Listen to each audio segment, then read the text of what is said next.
الله أكبر الله أكبر الله أكبر الله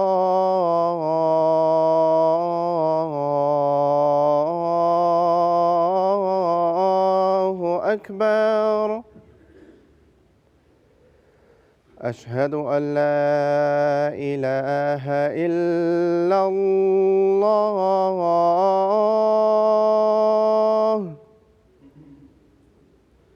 أشهد أن لا إله إلا الله.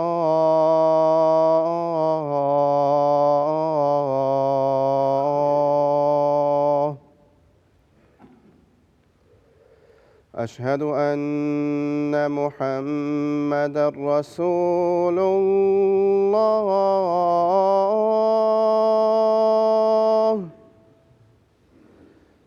أشهد أن محمدًا رسول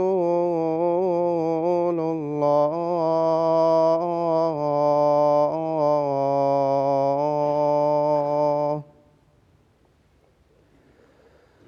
حي على الصلاة.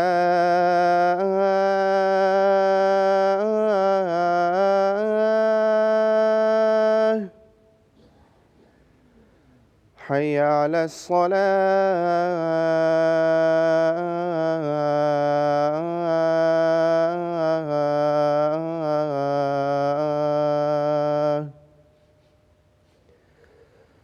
حي على الفلاح.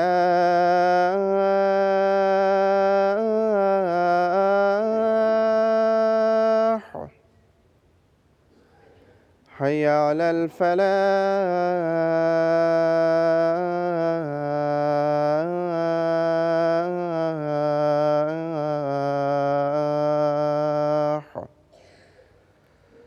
الله أكبر الله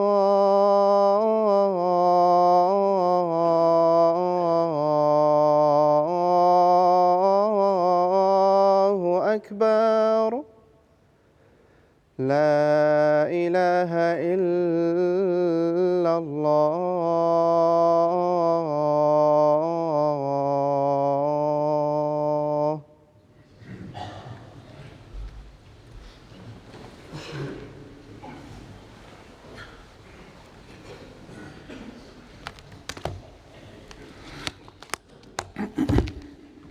السلام عليكم ورحمة الله.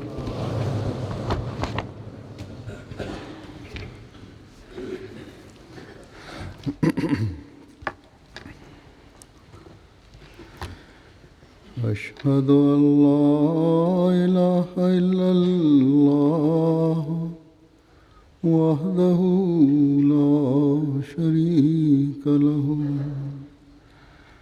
وأشهد أن محمدًا عبده ورسوله. أما بعد فأعوذ بالله من الشيطان الرجيم. بسم الله الرحمن الرحيم. الحمد لله رب العالمين. الرحمن الرحيم. مالك يوم الدين. إياك نعبد وإياك نستعين. اهدنا الصراط المستقيم. صراط الذين أنعمت عليهم غير المغضوب عليهم ولا الضالين لقد كان لكم في رسول الله أسوة حسنة لمن كان يرجو الله واليوم الآخر وذكر الله كثيرا قل إن كنتم تحبون الله فاتبعوني يحببكم الله ويغفر لكم ذنوبكم والله غفور رحيم.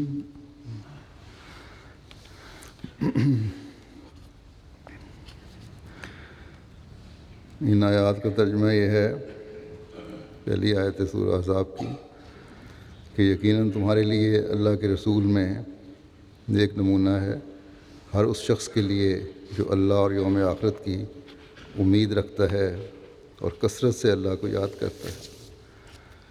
دوسری آیت آل عمران کی ہے، ترجمہ اس کا یہ ہے کہ تو کہہ دے اگر تم اللہ سے محبت کرتے ہو تو میری پیروی کرو، اللہ تم سے محبت کرے گا اور تمہارے گناہ بخش دے گا، اور اللہ بہت بخشنے والا اور بار بار رحم کرنے والا ہے.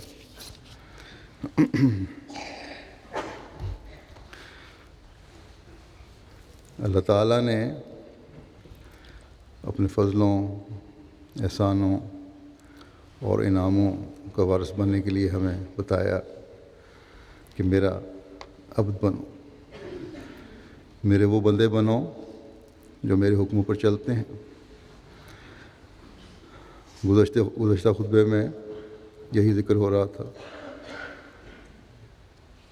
کہ خدا تعالیٰ کے حکم پر چلنا ایک انسان کو حقیقی عبدیت کے زمرے میں شامل کرتا ہے، اور اس کے لیے اللہ تعالیٰ نے بے شمار احکام اتارے ہیں جن پر چلنے کی انسان کو کوشش کرنی چاہیے تاکہ اللہ تعالیٰ کے حکم فَلْيَسْتَجِیبُوا لِی وَلْیُؤْمِنُوا بِی کہ پس چاہیے کہ وہ میری بات پر لبیک کہیں اور مجھ پر ایمان لائیں، کا مصداق بن کر اللہ تعالیٰ کے فضلوں کا وارث ایک مومن بن سکے،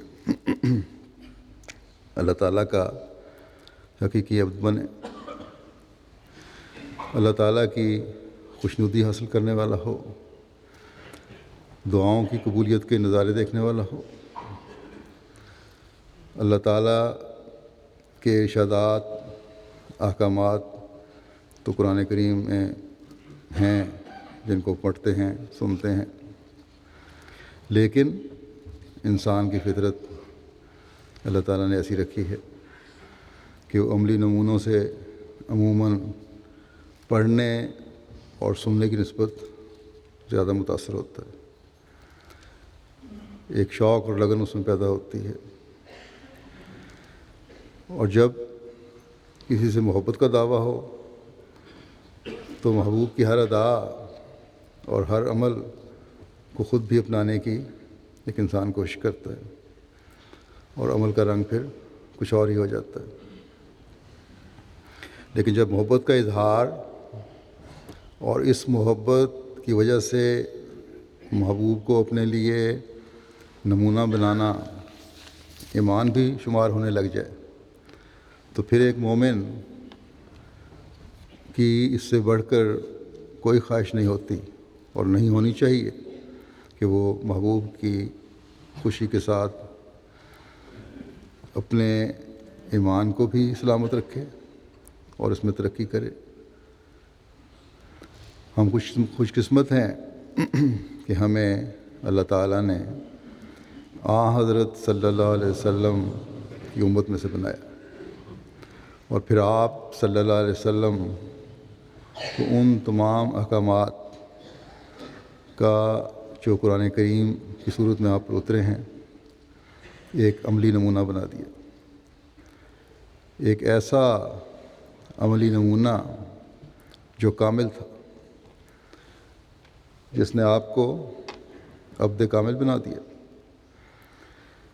یہ آیات جو میں نے تلاوت کی ہیں ان میں اسی بات کی طرف توجہ دلائی گئی ہے، بلکہ حکم دیا گیا ہے کہ ایک مسلمان کا، ایک ایمان لانے کا دعویٰ کرنے والے کا ایمان اس وقت مکمل ہوگا، خدا تعالیٰ کا قرب وہ تب پا سکے گا جب میرے رسول صلی اللہ علیہ وسلم کے اسوے پر چلو گے۔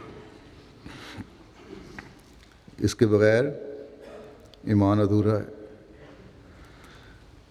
اس اسوے پر چلے بغیر آخرت کی نوما کی امید فضول ہے۔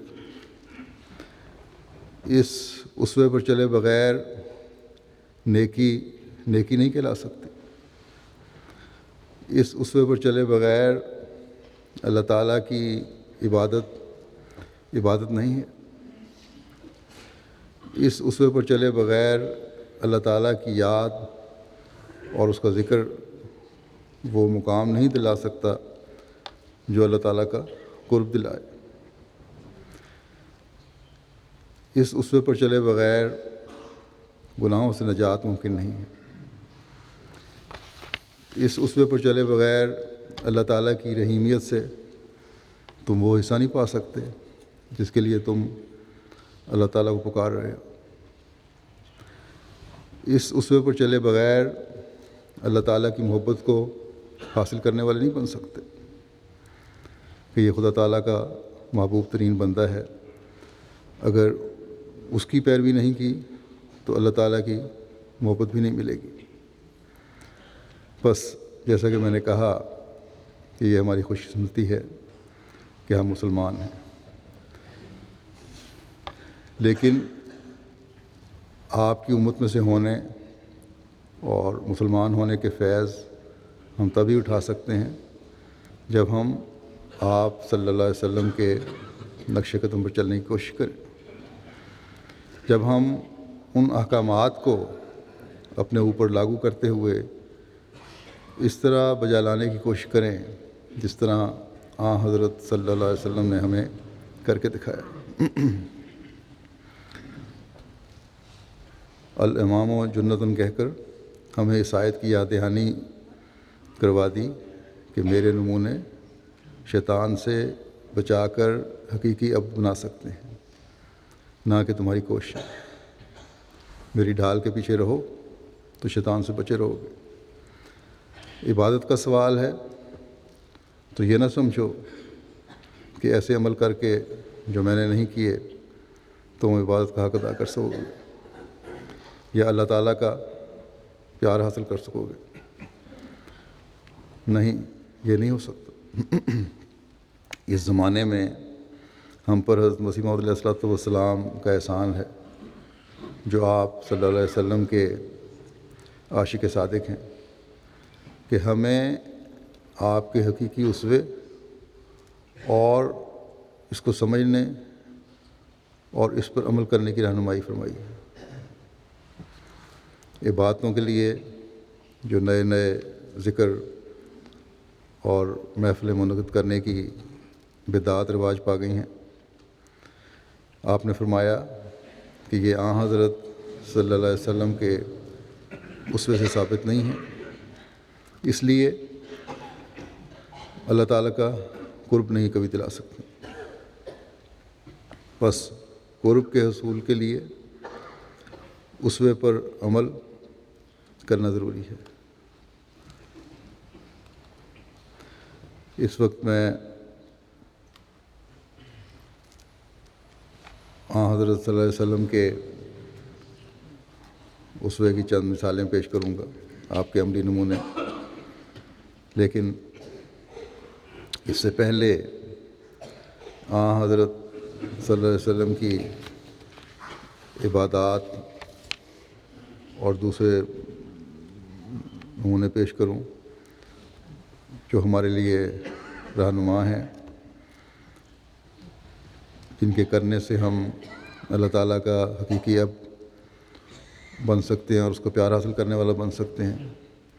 میں حضرت مسیح موعود علیہ السلام نے آپ صلی اللہ علیہ وسلم کے بارے میں جو کچھ بیان فرمایا ہے آپ کی نظر میں اس حوالے سے جو آن حضرت صلی اللہ علیہ وسلم کا مقام ہے اور جو ہمارے سامنے آپ نے پیش فرمایا ہے وہ پہلے بیان کروں گا۔ سیدنا حضرت مسیح موعود علیہ الصلوۃ والسلام فرماتے ہیں کہ کل یا عباد الذین اسرفوا علی انفسہم لا تقنطوا من رحمۃ اللہ ان اللہ یغفر الذنوب جميعا،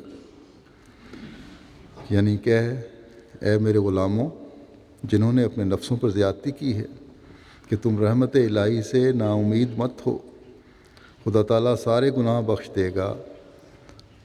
اب اس آیت میں فرماتے ہیں کہ اب اس آیت میں بجائے قل یا عباد اللہ کے جس کے یہ معنی ہیں کہ کہہ اے خدا تعالیٰ کے بندو، یہ فرمایا کہ قل یا عبادی، یعنی کہہ اے میرے غلاموں۔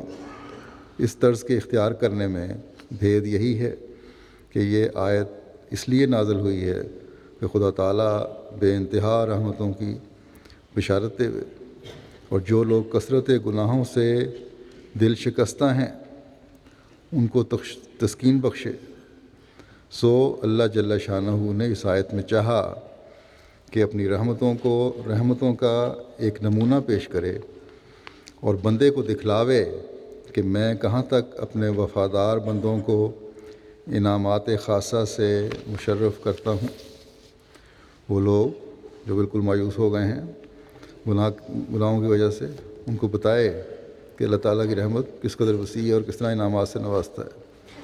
فرمایا سو اس نے کل یا عبادی کے لفظ سے یہ ظاہر کیا کہ دیکھو یہ میرا پیارا رسول، دیکھو یہ برگزیدہ بندہ کہ کمال طاعت سے کس درجے تک پہنچا، یہ میرا برگزیدہ بندہ کہ کمال طاعت سے کس درجے تک پہنچا کہ اب جو کچھ میرا ہے وہ اس کا ہے۔ جو شخص نجات چاہتا ہے وہ اس کا غلام ہو جائے، یعنی ایسا اس کی اطاعت میں محو ہو جائے کہ گویا اس کا غلام ہے، تب وہ گو کیسا ہی پہلے گناہ گار تھا بخشا جائے گا۔ جاننا چاہیے، فرمایا کہ جاننا چاہیے کہ عبد کا لفظ لغت عرب میں غلام کے معنوں پر بھی بولا جاتا ہے، جیسا کہ اللہ جل شانہ فرماتا ہے والعبد المؤمن خیر من مشرک، اور اس آیت میں اس بات کی طرف اشارہ ہے کہ جو شخص اپنی نجات چاہتا ہے وہ اس نبی سے غلامی کی نسبت پیدا کرے، یعنی اس کے حکم سے باہر نہ جائے اور اس کے دامن طاعت سے اپنے تئیں وابستہ جانے جیسا کہ غلام جانتا ہے، یعنی اس طرح اطاعت کرو اس نبی کی جس طرح ایک غلام اپنے مالک کی اطاعت کرتا ہے، تب وہ نجات پائے گا۔ فرمایا اس مقام میں ان کو اور باطن نام کے معاہدوں پر افسوس آتا ہے، بعض لوگ کہتے ہیں بعض نام نہیں رکھنے چاہیے، کہ جو ہمارے نبی صلی اللہ علیہ وسلم سے یہاں تک بغض رکھتے ہیں کہ ان کے نزدیک یہ نام کہ غلام نبی، غلام رسول، غلام مصطفیٰ، غلام احمد، غلام محمد شرک میں داخل ہیں۔ فرمایا کہ اور اس آیت سے معلوم ہوا کہ مدار نجات یہی نام ہیں، یعنی اگر محبت اور حقیقت میں ان ناموں کو سامنے رکھتے ہوئے اپنے عمل ٹھیک کیے یا اپنے ناموں کو ان صفات کا حامل بنایا تو پھر اس سے نجات بھی حاصل ہوتی ہے، ورنہ یہ نہیں ہے اس کا مطلب کہ نام رکھنے سے نجات مل جائے گی کہ نام رکھ لیا اور پھر جتنی مرضی برائیاں کرتے رہے تو انسان نجات پا جائے گا، یہ نہیں ہے۔ یہ بھی فکر غور کرنا چاہیے جو فرمایا کہ حکم سے باہر نہ جائے گا، جو احکامات ہیں ان سے باہر نہ جائے، یہ فکرہ جو ہے خاص طور پہ بڑا ضروری ہے۔ پھر آپ مزید فرماتے ہیں کہ اور چونکہ عبد کے مفہوم میں یہ داخل ہے کہ ہر ایک آزادگی اور خود روی سے باہر آ جائے.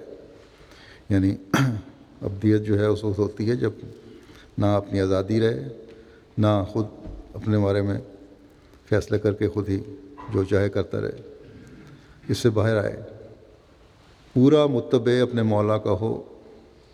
اس لیے حق کے طالبوں کو یہ رغبت دی گئی کہ اگر نجات چاہتے ہیں تو یہ مفہوم اپنے اندر پیدا کریں. اور در حقیقت یہ آیت اور یہ دوسری آیت قل ان کنتم تحبون اللہ فاتبعونی یحببکم اللہ ویغفر لکم ذنوبکم ازرو مفہوم کے ایک ہی ہیں. جو پہلی آیت پڑھی گئی تھی اور یہ آیت فرمایا کہ مفہوم دونوں کا ایک ہے، کیونکہ کمال اتباع اس محویت اور اطاعت تامہ کو مستلزم ہے.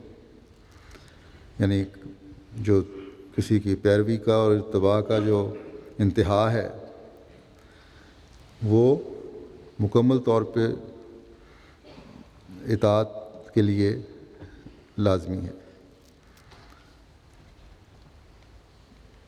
اطاعت ہوگی تو اتباع ہوگی، پیروی ہوگی. فرمایا کہ جو عبد کے مفہوم میں پائی جاتی ہے، پورا فکرہ یہ بنے گا کہ کیونکہ کمال اتباع اس محویت اور اطاعت تامہ کو مستلزم ہے جو عبد کے مفہوم میں پائی جاتی ہے.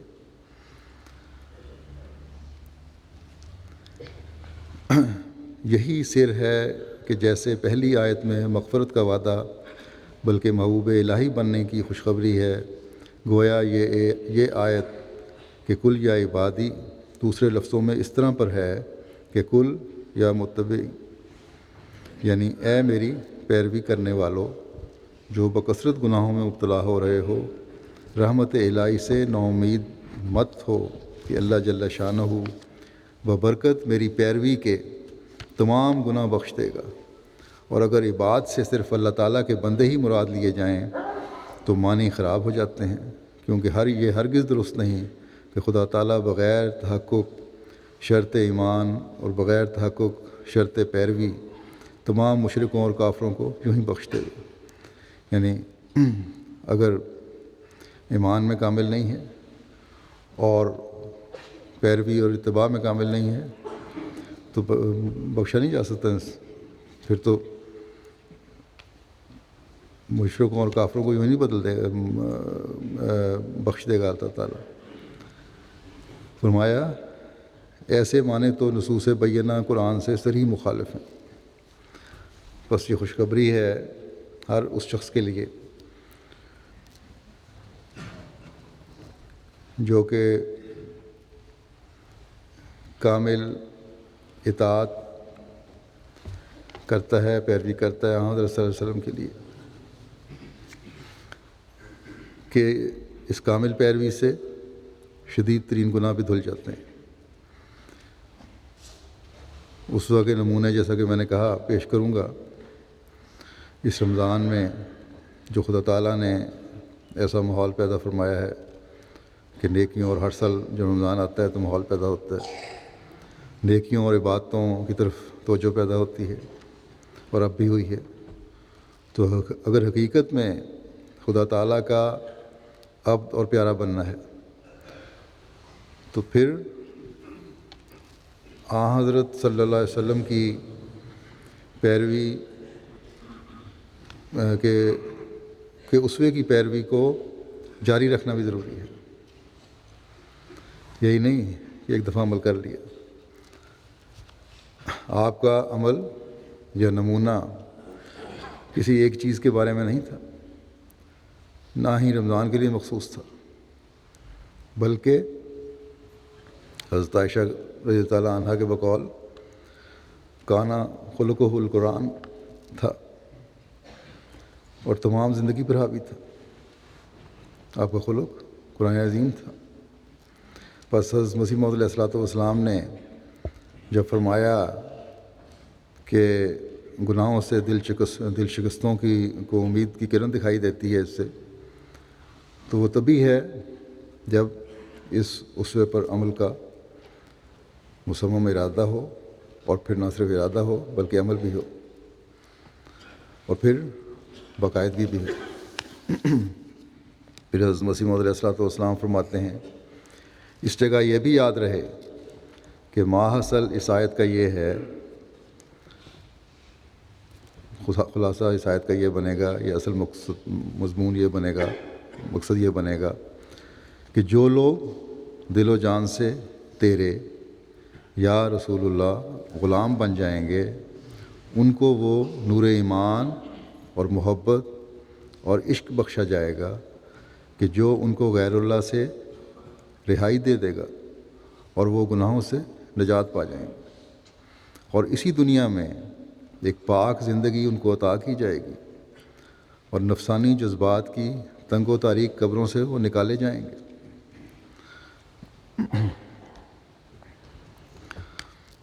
اب رمضان کا ایک مقصد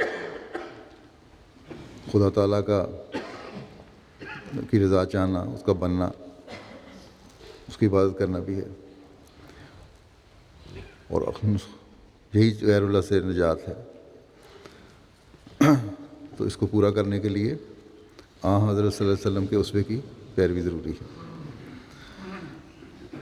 فرمایا کہ اسی دنیا میں ایک پاک زندگی ان کو عطا کی جائے گی، اور نفسانی جذبات کی تنگ و تاریک قبروں سے وہ نکالے جائیں گے جو یہ پیروی کریں گے۔ اسی کی طرف یہ حدیث اشارہ کرتی ہے، ان الحاشر الذی یوشر الناس علی قدمی، یعنی میں وہ مردوں کو اٹھانے والا ہوں جس کے قدموں پر لوگ اٹھائے جاتے ہیں۔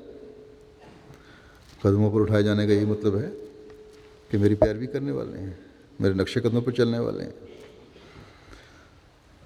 فرماتے ہیں واضح ہو کہ قرآن کریم اس محاورے سے بھرا پڑا ہے کہ دنیا مر چکی تھی، اور خدا تعالیٰ نے اپنے اس نبی خاتم الانبیاء صلی اللہ علیہ وسلم کو بھیج کر نئے سرے سے دنیا کو زندہ کیا، جیسا کہ وہ فرماتا ہے اعلموا ان اللہ یحیی الارض بعد موتہا، یعنی اس بات کو سن لو کہ زمین کو اس کے مرنے کے بعد خدا تعالیٰ زندہ کرتا ہے۔ پھر اسی کے مطابق حضرت صلی اللہ علیہ وسلم کے صحابہ رضی اللہ عنہم کے حق میں فرماتا ہے وَأَيَّدَهُمْ بِرُوحٍ مِّنْ، یعنی ان کو روح القدس کے ساتھ مدد دی، اور روح القدس کی مدد یہ ہے کہ دلوں کو زندہ کرتا ہے اور روحانی موت سے نجات بخشتا ہے، اور پاکیزہ قوتیں اور پاکیزہ حواس اور پاک علم عطا فرماتا ہے، اور علوم یقینیہ اور براہین قطعیہ سے خدا تعالیٰ کے مقام قرب تک پہنچا دیتا ہے۔ روحانی موت سے نجات کیا ہے؟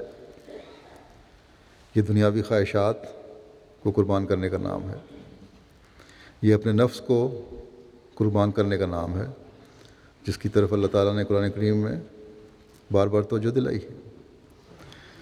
یہ اللہ تعالیٰ کی رضا کو مقدم کرنے کا نام۔ بس صحابہ رضوان اللہ علیہم نے یہ سب کچھ کیا تو اللہ تعالیٰ نے ان کے دلوں کو روحانی زندگی عطا فرمائی، ان کو پاکیزہ قوتیں عطا فرمائیں جن سے انہوں نے شیطان کا مقابلہ کیا، ان کی سوچوں کو پاک کیا، ان کو قرآن کا علم عطا فرمایا جس نے ان کے یقین اور ایمان کو انتہائی مدارج تک پہنچا دیا۔ اللہ تعالیٰ کی ذات پر ان کو عین الیقین ہو گیا، خود اللہ تعالیٰ کی قدرت کے نظارے انہوں نے دیکھ لیے جس نے انہیں اللہ تعالیٰ کا قرب عطا فرمایا۔ یہ سب کچھ انہیں اپنے آقا و مطاع صلی اللہ علیہ وسلم کی پیروی کرنے کی وجہ سے ملا، اور انہیں اللہ تعالیٰ کے اس حکم کہ والذین جاہدوا فینا لنہدینہم سبلنا، کہ اور جو لوگ ہمیں ملنے کی کوشش کرتے ہیں ہم ضرور انہیں اپنے راستوں کی طرف رہنمائی کرتے ہیں، اس کا ادراک مزید حاصل ہوا۔ اور یہ سب کچھ جیسا کہ میں نے کہا انہیں حضرت صلی اللہ علیہ وسلم کے اسوہ حسنہ پر چلنے کی کوشش سے ہوا۔ پھر حضرت مسیح موعود علیہ السلام فرماتے ہیں کہ اور یہ علوم جو مدار نجات ہیں یقینی اور قطعی طور پر بجز اس حیات کے حاصل نہیں ہو سکتے جو بتوسط روح القدس انسان کو ملتی ہے۔ اور قرآن کریم کا بڑے زور شور سے ہی دعویٰ ہے کہ وہ حیات روحانی صرف مطابقت اس رسول کریم سے ملتی ہے۔ یعنی یہ جو علوم کا ذکر جو ہوا ہے کہ روحانی موت سے نجات ہوتی ہے، پاکیزہ قوتیں عطا ہوتی ہیں، پاکیزہ حواس عطا ہوتے ہیں، پاک علم عطا ہوتا ہے، فرمایا یہ جو مدار نجات ہیں، نجات کا باعث بننے والے علوم ہیں،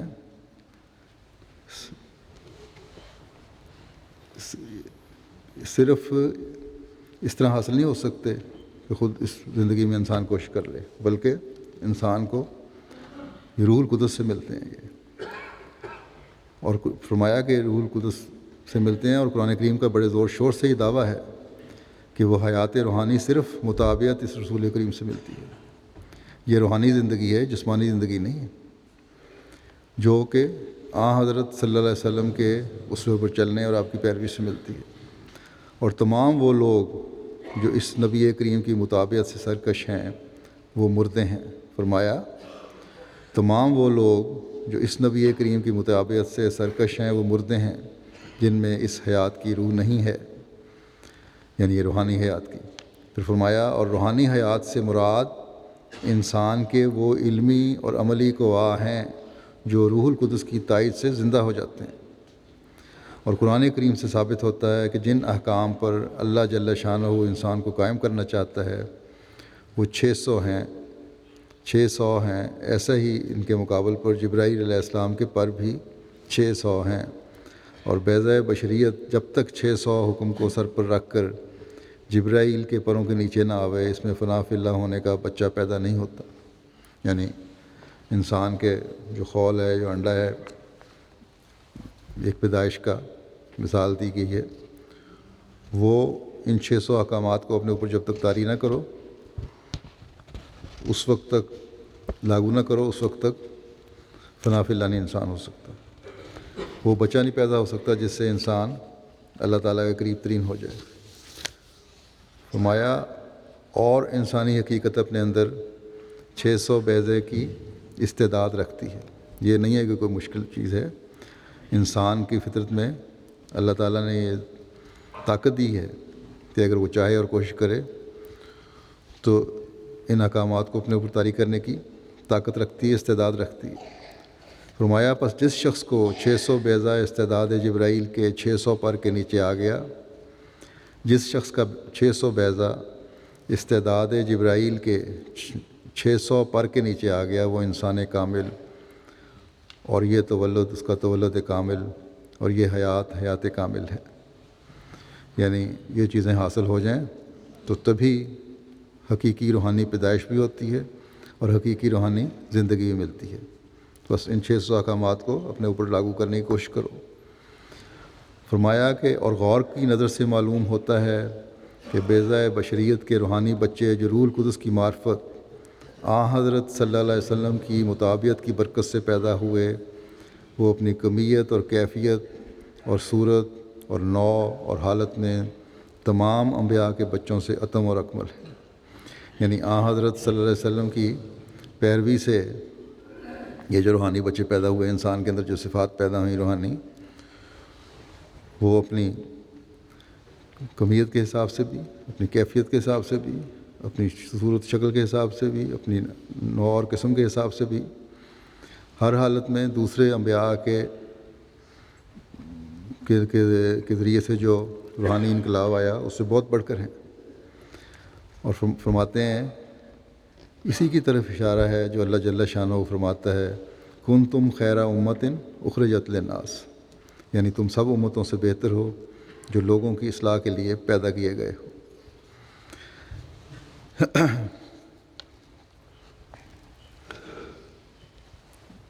خیر امت جب قرار دیا گیا، اکثر ہم تقریروں میں سنتے ہیں خیر امت، تو اس خیر امت بننے کے لیے ضروری ہے کہ اپنے اندر وہ تمام روحانی انقلاب پیدا کرنے کی کوشش کی جائیں، وہ حالتیں طاری کرنے کی کوشش کی جائیں جس کی ہمیں تعلیم دی گئی ہے، جو حضرت صلی اللہ علیہ وسلم نے جس کا ذکر فرمایا قرآن کریم میں جن کا ذکر ہے۔ اور پھر جب اپنی اصلاح ہوگی اس طرح، جب اس مقام پہ انسان پہنچے گا تو پھر ہی دوسروں کی اصلاح کا کام کر سکتے ہیں، اور یہ پھر اصلاح کا کام برابر ہوتا ہے، تبھی یہ پھل لگاتا ہے۔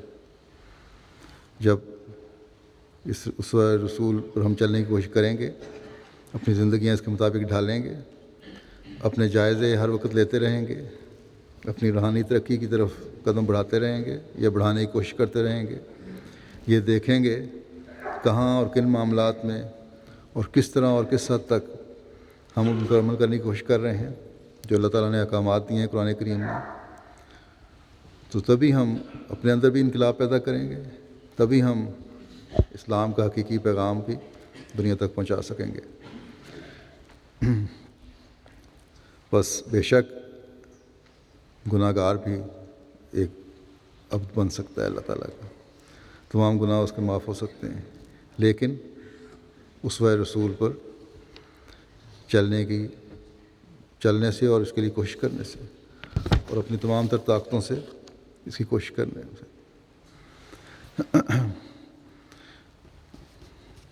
اب ہم دیکھتے ہیں کہ حضرت صلی اللہ علیہ وسلم کی سیرت کے مختلف پہلو ہیں، آپ کا اسوہ ہے جس کی پیروی کا خدا تعالیٰ نے ہمیں حکم دیا ہے، اور جس کے بارے میں یہ حضرت مسیح علیہ الصلوۃ والسلام نے بیان فرمایا ہے کہ کس طرح اور کس حد تک انسان حاصل کر سکتا ہے۔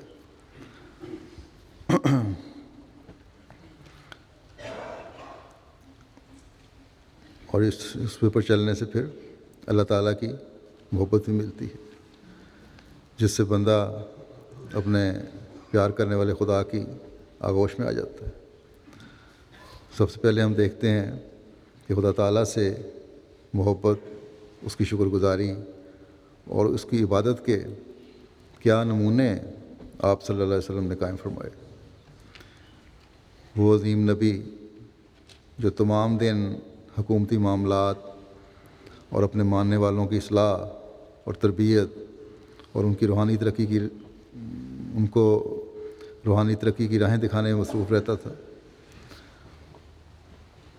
جو کہ عام دنوں میں بھی مصروفیت ہوتی تھی، اور جنگوں میں اور ہنگامی حالات میں تو دن کی مصروفیت کے ساتھ ساتھ جسمانی مشقت کی بھی انتہا ہو جاتی تھی آپ کی، لیکن ہمیں نہ آپ کی دن کی عبادتوں میں کوئی رکھنا نظر آتا ہے، نہ ہی رات کی عبادتوں۔ رات کو عبادت کے لیے کھڑے ہوتے تھے تو پاؤں سوج جاتے تھے، اس لیے کہ اللہ تعالیٰ کا حکم ہے کہ رات کو عبادت کرو۔ آپ کی رات کی عبادت نصف رات سے بڑھ کر بھی تھی اور نصف رات کی بھی تھی۔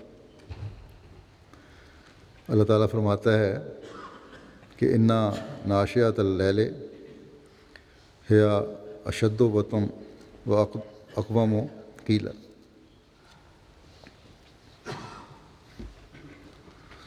کہ رات کو جاگنا یقیناً نفس کو پاؤں تلے کچلنے کے لیے شدید اور قولی لحاظ سے زیادہ مضبوط ہے۔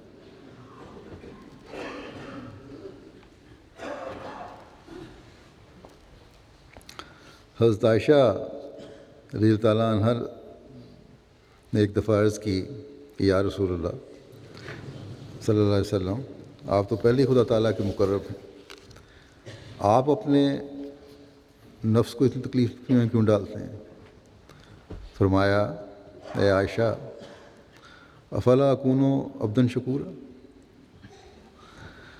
کہ اگر میں اللہ تعالیٰ کا مقرب ہوں اور اللہ تعالیٰ نے اتنے فضل فرمائے ہیں تو کیا میرا یہ فرض نہیں بنتا کہ اس کا شکر گزار بندہ بن جاؤں؟ شکر تو احسان کے مقابلے پر ہوا کرتا ہے. بس آپ ہمیشہ اللہ تعالیٰ کے فضلوں اور احسانوں کو یاد کرتے تھے اور شکر ادا کرتے تھے. ہم پر اللہ تعالیٰ کا یہ احسان ہے کہ نہ صرف مسلمان بنایا بلکہ آپ کے غلام صادق کو آپ صلی اللہ علیہ وسلم کا سلام پہنچانے کی توفیق بھی ہمیں عطا فرمائی. یہی احسان اتنا بڑا ہے کہ اس کا ہم شکر ادا نہیں کر سکتے. ایک احمدی اس کا بھی شکر ادا نہیں کر سکتا. جو بھی کوشش ہو تب بھی ہم اس کا شکر ادا نہیں کر سکتے. بس ہر احمدی کی یہ کوشش ہونی چاہیے کہ ہم اپنی اپنی بساط اور استعداد کے مطابق اللہ تعالیٰ کی عبادت کا حق ادا کرنے کی کوشش کریں. رمضان میں جو نفلوں کی عادت ڈالی ہے تو یہ عارضی عادت نہ ہو اور ہمارے دنیاوی مقاصد کے لیے نہ ہو بلکہ خدا تعالیٰ کی شکر گزاری کا اکثر حصہ اس میں ہو. اور پھر اس عبادت کا اثر ہمارے قول و فعل کی سچائی پر بھی ظاہر ہو. ہم خیر امت بن کر جب دنیا کی اصلاح کی کوشش کریں گے تو ہماری باتوں میں بھی تبھی اثر ہوگا جب یہ ہماری حالت ہوگی. جیسا کہ میں نے کہا یہ تو نفلوں کے بارے میں ہے جو بیان ہوا حضرت صلی اللہ علیہ وسلم کے اسوہ کس طرح رات کو عبادت کرتے تھے. فرض نمازوں کی پابندی کا بھی آپ کو کتنا خیال تھا. سخت شدید بیماری میں بھی جب کہ نمازیں بیٹھ کر اور لیٹ کر اور گھر میں پڑھنے کی اجازت ہے آپ سخت بیماری میں بھی سہارا لے کر مسجد میں باجماعت ادائیگی کے لیے تشریف لاتے تھے. لیکن ان سب باتوں کے باوجود کہ اتنی سختی ہے اتنی شدت ہے عبادت کے بارے میں عبادت کو اتنی اہمیت آپ نے دی ہے. عبادت کے بارے میں تصنع اور بناوٹ پسند نہیں تھی آپ کو. جب گھر میں رسی لٹکی ہوئی دیکھی آپ نے اور اس کا مقصد پوچھا تو پتہ چلا کہ حضرت زینب رضی اللہ عنہا جب عبادت کرتے کرتے تھک جاتی ہیں تو اس رسی کے سہارے کھڑی ہو جاتی ہیں. آپ صلی اللہ علیہ وسلم نے یہ ناپسند فرمایا اور فرمایا جتنی دیر خوشی سے بشاشت سے آسانی سے عبادت ہو سکے کرو. جب تھک جاؤ تو بیٹھ جاؤ. آپ صلی اللہ علیہ وسلم کو تو خدا تعالیٰ نے اتنی طاقت عطا فرمائی تھی کہ پاؤں متورم ہو جائیں تو تب بھی کھڑے رہیں. لیکن دوسروں کے لیے سہولت بھی دی ہے آپ نے. لیکن اس سہولت کا یہ مطلب بھی نہیں ہے کہ بعض لوگوں کو عادت ہو جاتی ہے کہ صرف بیٹھ کر ہی نمازیں پڑھتے ہیں. بعضوں کو عادت ہے کہ صبح فجر کی نماز پہ اٹھے بغیر وضو کے بستر پہ لیٹے لیٹے تیمم کیا اور نماز پڑھ لی بیٹھے بیٹھے. یہ چیزیں بھی غلط ہیں. اس سے بھی ناجائز فائدہ نہیں اٹھانا چاہیے.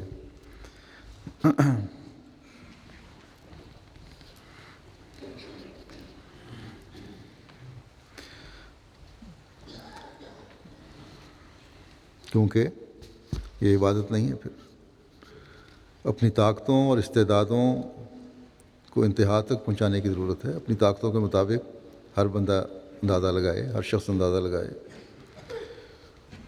اور جب یہ ہوگا تو تب ہی ہر شخص کہہ سکتا ہے کہ میں اس حسنہ پر چلنے کی کوشش کر رہا ہوں. عبادتوں اور شکر گزاری کے معیار ہم نے دیکھے جس کے نمونے آپ نے سامنے قائم فرمائے ہمارے سامنے قائم فرمائے میں نے جو بیان کیے ہیں. لیکن اس کے باوجود ایک موقع پر جب حضرت صلی اللہ علیہ وسلم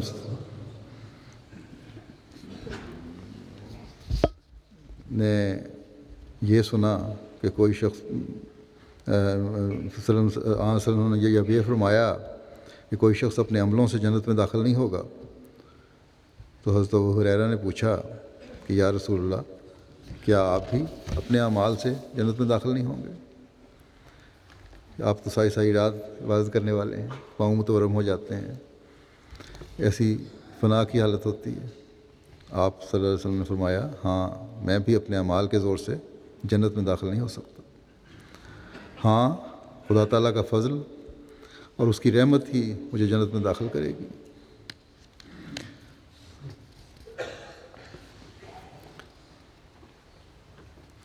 کیا خوف اور خشیت کی حالت ہے یہ! وہ لوگ جو ذرا ذرا سی نیکی پر اتراتے پھرتے ہیں، اور ان کے لیے کس قدر خوف کا مقام ہے۔ اللہ تعالیٰ ہمیں اپنی مغفرت کی اور فضل کی چادر میں ڈھانپے رکھے اور ہمیں حقیقت میں عبادت کا حق ادا کرنے کی توفیق دے اور عاجزی اور انکساری کی بھی توفیق دے۔ آپ صلی اللہ علیہ وسلم نے فرمایا اپنے کاموں میں نیکی اختیار کرو اور خدا تعالیٰ کے قرب کی راہیں تلاش کرو۔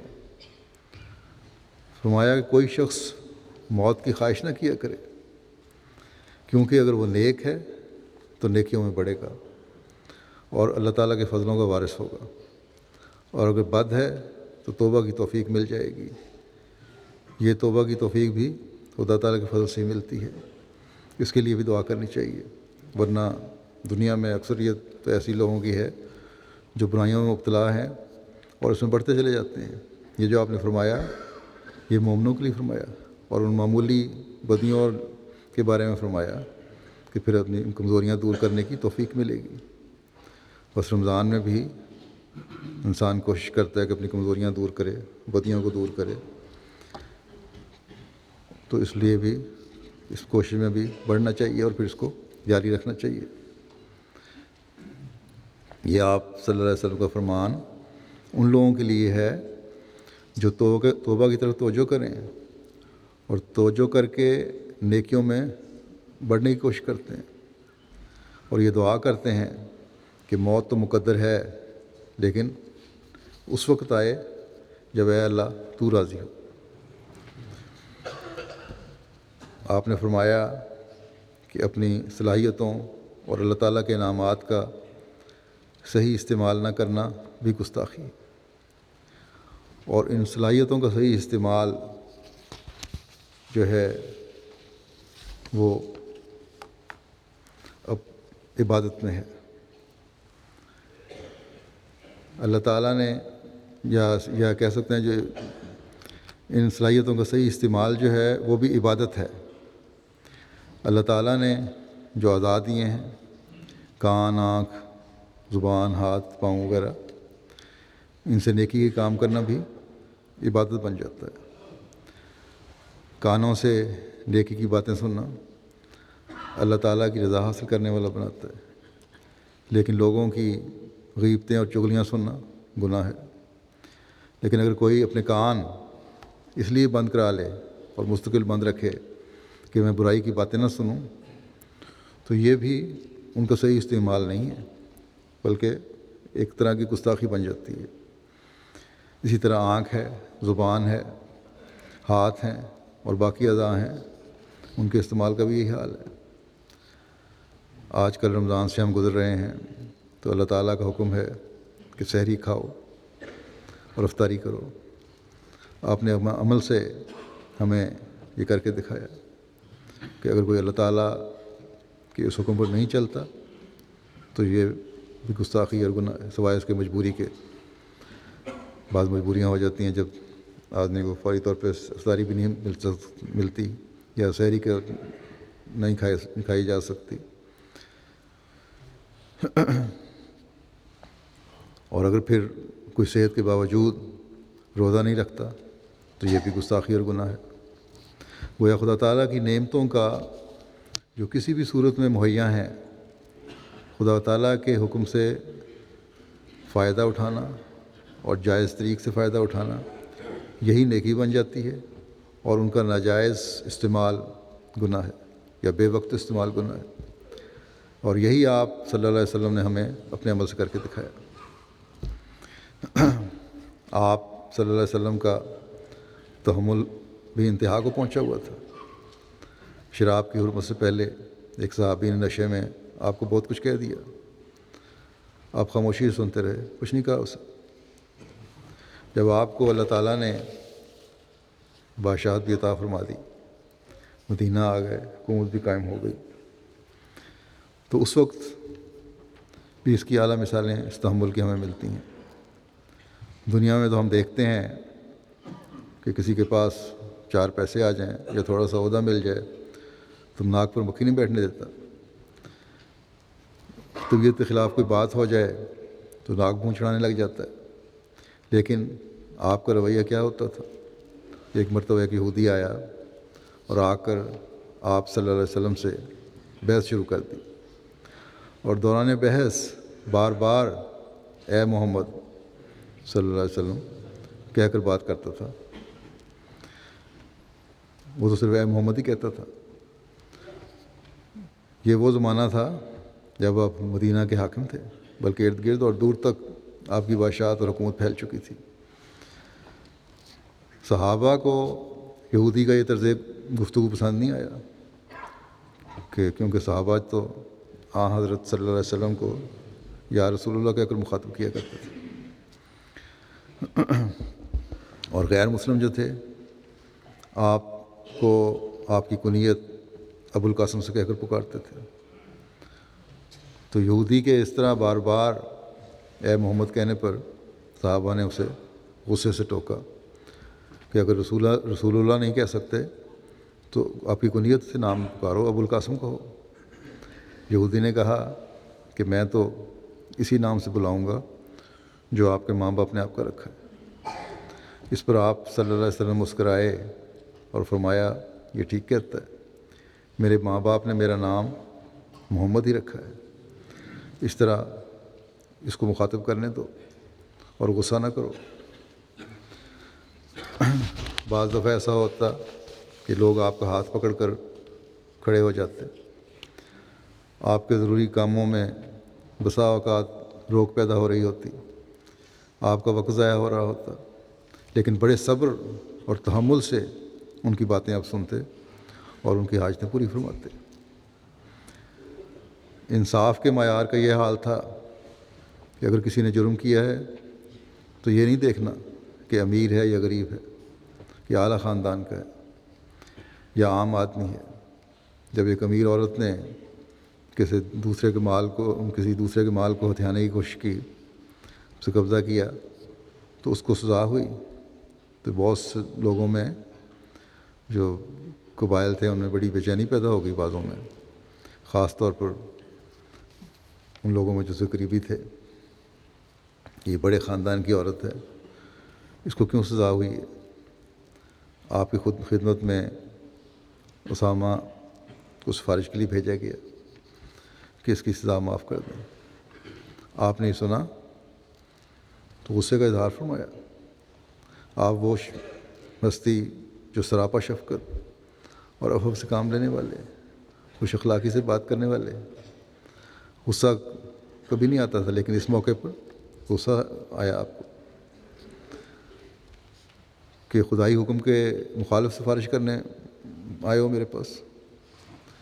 فرمایا پہلی قومیں اس لیے تباہ ہوئیں کہ بڑوں کا لحاظ کرتی تھیں اور چھوٹوں پر ظلم کرتی تھیں۔ اسلام اس بات کی اجازت نہیں دیتا۔ خدا کی قسم اگر میری بیٹی فاطمہ بھی جرم کرتی تو میں سزا دے بغیر نہ چھوڑتا اسے۔ آج کل ہم دیکھتے ہیں کہ یہ انصاف مسلمانوں میں مفقود ہے، اور یہی ان کے زوال کا سبب بن رہا ہے۔ بس ہمیں بھی بہت زیادہ اس بارے میں احتیاط کرنی چاہیے۔ ہمارے عہدیداروں کو بھی انصاف کے تقاضے پورے کرنے چاہیے اور ایسے معیار قائم کرنے کی کوشش کرنی چاہیے کہ یہ بہت خطرناک چیز ہے جو زوال کا باعث بنتی ہے۔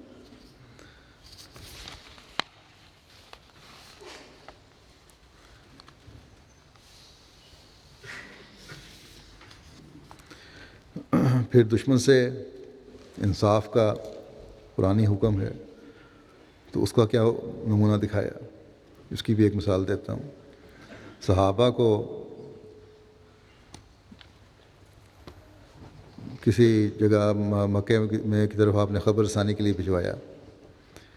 جب یہ حرم کی حدود میں پہنچے تو وہاں کچھ آدمی مل گئے ان کو جو ان کو جانتے تھے، یا ان کو شک ہوا کہ یہ لوگ مکہ والوں کو جا کر خبر کر دیں گے۔ چنانچہ اس بنا پر ان صحابہ نے ان پر حملہ کر دیا اور ان میں سے ایک کو قتل کر دیا۔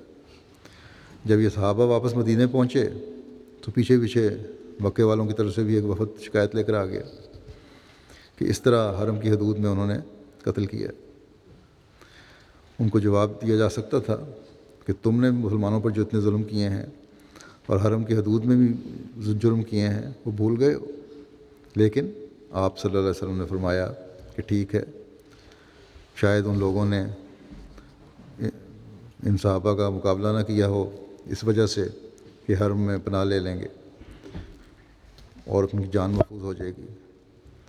ہمارے آدمیوں سے زیادتی ہوئی ہے، اور آپ نے ان کو فرمایا کہ ٹھیک ہے، تم اس کا خون بہا دیا جائے گا۔ چنانچہ عرب کے رواج کے مطابق ان کا خون بہا ادا کیا گیا۔ بس یہ وہ انصاف کے معیار تھے جو منصف اعظم نے ہر جگہ قائم فرمائے۔ دوسروں کے جذبات کے احترام کی بھی انتہا دیکھیں۔ ایک یہودی آپ کے پاس شکایت کرتا ہے کہ حضرت ابوبکر رضی اللہ تعالیٰ عنہ نے میرا دل دکھایا اور کہا ہے کہ میں خدا کی قسم کھا کر کہتا ہوں کہ خدا تعالیٰ نے محمد رسول اللہ صلی اللہ علیہ وسلم کو حضرت موسیٰ سے افضل بنایا ہے۔ اس بات کو سن کر یہودی نے کہا مجھے تکلیف پہنچی ہے۔ اب یہ حقیقت بھی ہے کہ حضرت صلی اللہ علیہ وسلم تمام انبیاء سے افضل ہیں، قرآن کریم بھی اس کی گواہی دیتا ہے۔ لیکن آپ نے حضرت ابوبکر کو بلا کر جب پوچھا اور انہوں نے بتایا کہ ابتدا اس شخص نے کی تھی اور کہا تھا کہ میں موسیٰ کی قسم کھا کر کہتا ہوں جس کو خدا نے تمام دنیا پر فضیلت دی ہے، آپ نے فرمایا کہ پھر بھی ایسا نہیں کرنا چاہیے، دوسروں کے جذبات کا احترام کرنا چاہیے۔ بس یہ تھا دوسروں کے جذبات کا احترام۔ بنی نوع انسان کی خدمت کرنے والوں کی کس طرح آپ احترام فرماتے تھے؟ روایات میں آتا ہے جب طے قبیلے کے لوگوں نے مسلمانوں سے لڑائی کی اور ان میں سے کچھ لوگ گرفتار ہوئے تو ان میں حاتم جو مشہور سخی عرب گزرا ہے اس کی بیٹی بھی تھی۔ آپ کو جب علم ہوا تو اس سے اس نے معاملہ کیا اور اس کی سفارش پر اس کی قوم کی سزاؤں کو بھی معاف کر دیا۔ بس یہ بھی تھا محسن انسانیت کا انسانیت کی خدمت کرنے والوں کے ساتھ سلوک اور ان کا عزت و احترام۔ عورتوں کی عزت و احترام کس طرح آپ نے قائم فرمائی؟ عرب اپنے رواج کے مطابق عورتوں کو مار پیٹ دیا کرتے تھے۔ آپ کو پتہ چلا تو آپ نے فرمایا عورتیں خدا کی لونڈیاں ہیں، تمہاری لونڈیاں نہیں۔ ایک صحابی نے جب حضرت صلی اللہ علیہ وسلم سے پوچھا کہ بیویوں پر ہم پر کیا حق ہیں، تو آپ صلی اللہ علیہ وسلم نے فرمایا جو خدا تمہیں کھانے کے لیے دے اسے کھلاؤ، اور جو تمہیں پہننے کے لیے دے اسے پہناؤ، اور اس کو تھپڑ نہ مارو، اور اسے گالیاں نہ دو، اور اسے گھر سے نہ نکالو۔ آج کل بھی بعض شکایتیں آتی ہیں، اس طرح کے واقعات ہوتے ہیں، ایسے لوگوں کو غور کرنا چاہیے۔ ایک طرف تو اللہ تعالیٰ سے دعائیں مانگتے ہیں، دوسری طرف ان حکموں کی خلاف ورزی بھی کر رہے ہیں۔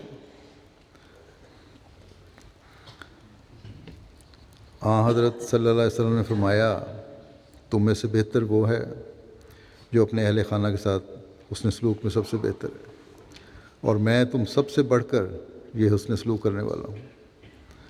جیسا کہ پہلے بھی ذکر ہو چکا ہے کہ آپ حکومتی اور تربیتی مصروفیات کی وجہ سے انتہائی معمول الاوقات تھے، عبادات کی مصروفیت تھی، لیکن اس کے باوجود گھر کے کام کاج اور ذمہ داریوں کو بآسن انجام فرماتے تھے۔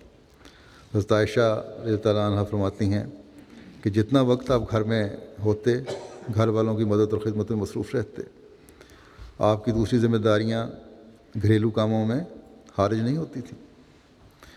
کپڑوں کو پیوند لگا لیتے تھے، بکری کا دودھ دھو لیتے تھے، اگر دیر سے گھر تشریف لاتے تو کھانا یا دودھ جو ہے خود ہی تناول فرما لیتے تھے اور گھر والوں کو نہیں جگاتے تھے۔ بس یہ اسوہ حسنہ ہے ان لوگوں کے لیے جو سمجھتے ہیں کہ اگر ہم گھر کا کام کر لیں گے تو گناہ ہو جائے گا. اگر لیٹ گھر آئے ہیں تو بیوی کا فرض ہے کہ ضرور اٹھ کے ہمیں گرم کھانا کر کے دے. اگر نہیں کریں گے تو گھر والوں پر ہمارا روب جاتا رہے گا. جب تک ایسے لوگ بیویوں پر چیخم دھاڑ نہ کر لیں ان کو چین نہیں آتا. باہر بعض لوگ ایسے ہیں جن کے بارے میں شکایات آتی ہیں کہ جماعتی کام بھی کر رہے ہوتے ہیں, بڑے اچھے سلوک ان کا ہوتا ہے باہر, لیکن گھروں میں بیویوں پر ایسی سختیاں ہیں کہ جن کو سن کر بھی انسان حیران رہ جاتا ہے کہ یہ انسان باہر کیا ہے اور اندر کیا ہے, کہ یہ دو عملی ہے. پھر بعض مردوں کو ان کے قریبی خراب کرنے والے ہوتے ہیں. بہنیں ہیں, مائیں ہیں, اگر کسی مہمان کے لیے کوئی مرد چائے بنا کر لے آیا ہے تو کہا جاتا ہے کہ بیوی کا غلام ہو گیا, یا یہ کیا ہو گیا کہ اس کی بیوی کیسی ہے کہ ہمارے بھائی سے یا بیٹے سے کام کروا رہی ہے. بیچارہ بھائی, بیچارہ بیٹا گھر کے کام کر رہا ہے, اور یوں خامدوں کا, لڑکوں کا دماغ خراب ہو جاتا ہے. بیویوں پر سختیاں شروع کر دیتے ہیں پھر ایسے لوگ. حالانکہ بیچارے وہ لوگ یہ کام کر کے نہیں ہیں, یہ تو اسوہ رسول صلی اللہ علیہ وسلم ہے جس پہ عمل کر کے وہ ثواب کما رہے ہیں, اپنی آنکھ کو سنوار رہے ہیں, اللہ تعالیٰ کا حقیقی اب بننے کی کوشش کر رہے ہیں. بیچارے تو یہ اس وقت ہوں گے جب بیویوں پر ظلم کی وجہ سے اللہ تعالیٰ کی پکڑ میں آئیں گے. جب ان سے پوچھا جائے گا کہ کیا یہ اعلیٰ اخلاق تم نے ایمان کا دعویٰ کر کے اپنائے ہیں, یہ اظہار کیا تم نے, ایک طرف یہ دعویٰ اور ایک طرف یہ اظہار. بس ایسے مردوں کو بھی اپنی فکر کرنی چاہیے. بچوں سے محبت و شفقت کا کیا نمونہ ہے. روایت میں آتا ہے کہ آپ اپنے بچوں اور ساتھ رہنے والے بچوں کے لیے یہ دعا کیا کرتے تھے کہ اے اللہ میں ان سے محبت کرتا ہوں, تو بھی ان سے محبت کر. بچوں کو کبھی سزا نہیں دی, ہمیشہ محبت اور دعا کے ذریعے سے تربیت کی. حضرت ابو ہریرہ روایت کرتے ہیں کہ جب بھی کوئی پہلا پھل آتا تو پھلوں میں برکت کی دعا کرتے, اور پھر پہلے وہ پھل مجلس میں موجود سب سے چھوٹے بچے کو عنایت فرماتے. بچوں سے کھیلنے کا ذکر بھی روایات میں ملتا ہے. اکثر ماں باپ تو بچوں سے پیار کرتے ہیں اپنے بچوں سے, لیکن بعض ایسے بھی ہیں جو بچوں کو بلا وجہ سزا دیتے ہیں. ابھی چند دن ہی پہلے مجھے ایک نوجوان ملا جس نے کہا کہ میں ہر وقت خوف زدہ رہتا ہوں اور ڈپریشن کا مریض ہوں, اور نفسیاتی مریض بن گیا ہوں, اس لیے کہ میرا باپ مجھے ہر وقت مارتا رہتا تھا. اور جب اسے کسی نے پوچھا کہ کیوں بعض دفعہ بلا وجہ مارتے ہو, تو کہتا ہے کہ بچوں پہ روب ڈالنے کے لیے ضروری ہے. یہ بھی بعض والدین کا حال ہے. ایسے بھی ظالم باپ ہوتے ہیں. بلکہ یہاں تو ہم دیکھتے ہیں آج کل تو خبروں میں زیادہ ہی کچھ آنے لگ گئے ہیں واقعات ایسے کہ ایسے ماں باپ بھی ہیں جو اپنی ذاتی عیاشیوں کے لیے اپنے بچوں کو قتل کر دیتے ہیں. پھر ایسے لوگ بھی ہیں جو اپنے بچوں کو تو پیار کر لیتے ہیں, لیکن دوسروں کے بچے ان کو برداشت نہیں ہوتے, ان کو پیار نہیں کرتے. آپ صلی اللہ علیہ وسلم کا اسوہ ہر بچے کے ساتھ پیار اور شفقت کا تھا. ہمسایوں سے حسن سلوک کا اگر قرآن کریم میں حکم ہے تو اس کے بھی اعلیٰ نمونے آپ نے قائم فرمائے, اور بار بار اپنے ماننے والوں کو اس کی نصیحت فرمائی. ایک دفعہ آپ تشریف فرما تھے, فرمایا خدا کی قسم وہ ہرگز مومن نہیں ہے, وہ ہرگز مومن نہیں ہے, وہ ہرگز مومن نہیں ہے. صحابہ نے عرض کیا کہ یا رسول اللہ کون مومن نہیں؟ فرمایا وہ جس کا ہمسایہ اس کے ضرر اور بدسلوکی سے محفوظ نہیں. بس یہ چند باتوں کا میں نے ذکر کیا ہے.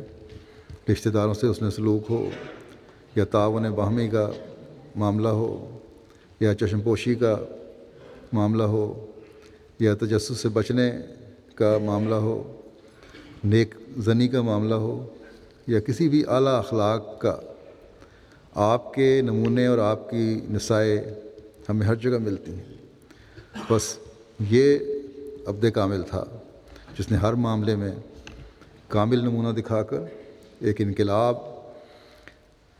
اس زمانے کے جاہل لوگوں میں پیدا کر دی اور انہیں باخدا انسان بنا دیا۔ بس آج بھی اگر ہم نے ان برکات سے فائدہ اٹھانا ہے جو آپ کی امت میں آنے سے وابستہ ہیں اور عبد بننے کا حق ادا کرنا ہے، تو اپنے آپ کو اس اسوے پر چلانا ہوگا تاکہ اللہ تعالیٰ کے فضلوں کے وارث بن کر ہم اپنی دنیا و آخرت سنوار سکیں۔ اس لیے دعائیں کریں آج بھی، بقیہ 2-3 دن رمضان کے ان میں بھی، کہ دعاؤں کی قبولیت کا مہینہ ہے، اور زندگی بھر کہ اللہ تعالیٰ ہمیں حقیقی مومن بنائے اور حضرت صلی اللہ علیہ وسلم کے اسوہ حسنہ پر ہم چلنے والے ہوں۔ آخر میں پھر میں بعض اقتباسات رکھتا ہوں حضرت مسیح علیہ السلام کے۔ آپ فرماتے ہیں کہ خداوند تعالیٰ مسلمانوں کو حکم کرتا ہے کہ وہ حضرت صلی اللہ علیہ وسلم کے نمونے پر چلیں اور آپ کے ہر قول اور فعل کی پیروی کریں۔ چنانچہ فرماتا ہے لقد کان لکم فی رسول اللہ اسوۃ حسنہ، پھر فرماتا ہے ان کنتم تحبون اللہ فاتبعونی یحببکم اللہ۔ اگر حضرت صلی اللہ علیہ وسلم کے اقوال اور افعال عیب سے خالی نہ تھے تو کیوں ہم پر واجب کیا کہ ہم آپ کے نمونے پر چلیں؟ پھر آپ فرماتے ہیں اللہ تعالیٰ کی محبت کامل طور پر انسان اپنے اندر پیدا نہیں کر سکتا جب تک نبی کریم صلی اللہ علیہ وسلم کے اخلاق اور طرز عمل کو اپنا راہبر اور ہادی نہ بنا لے۔ چنانچہ خود اللہ تعالیٰ نے اس کی بابت فرمایا ہے قل ان کنتم تحبون اللہ فاتبعونی یحببکم اللہ، یعنی محبوب الہی بننے کے لیے ضروری ہے کہ رسول اللہ صلی اللہ علیہ وسلم کی اتباع کی جاوے۔ سچی اتباع آپ کے اخلاق فاضلہ کا رنگ اپنے اندر پیدا کرنا ہوتا ہے۔ فرمایا نجات اپنی کوشش سے نہیں بلکہ خدا کے فضل سے ہوا کرتی ہے۔ اس فضل کے حصول کے لیے خدا تعالیٰ نے جو اپنا قانون ٹھہرایا ہوا ہے وہ اسے کبھی باطل نہیں کرتا۔ وہ قانون یہ ہے کہ ان کنتم تحبون اللہ فاتبعونی یحببکم اللہ، اور ومن یبتغی غیر الاسلام دینا فلن یقبل منہ، یعنی پہلے تو ہے نا کہ اگر تم اللہ تعالیٰ سے محبت چاہتے ہو، یہ اعلان کروایا کہ میری پیروی کرو تو اللہ تعالیٰ تم سے محبت کرے گا، اور دوسری آیت کا مطلب یہ ہے کہ جو کوئی اسلام کے سوا کسی دین کو اختیار کرنا چاہتا ہے بس وہ کبھی اس سے قبول نہیں کیا جائے گا۔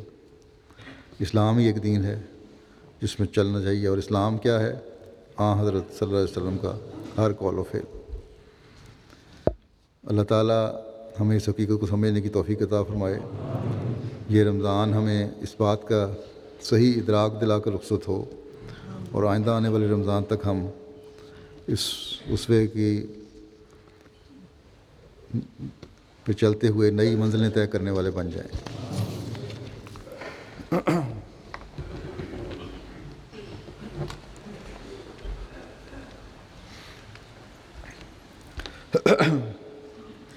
الحمد للہ نحمدہ ونستعینہ ونستغفرہ ونؤمن بہ ونتوکل علیہ ونعوذ باللہ من شرور انفسنا ومن سیئات اعمالنا، من يهده الله فلا مضل له ومن يضلل فلا هادي له، ونشهد أن لا إله إلا الله ونشهد أن محمدا عبده ورسوله۔ عباد الله رحمكم الله، إن الله يأمر بالعدل والإحسان وإيتاء ذي القربى وينهى عن الفحشاء والمنكر والبغي يعظكم لعلكم تذكرون اذكروا الله يذكركم وادعوه يستجب لكم ولذكر الله أكبر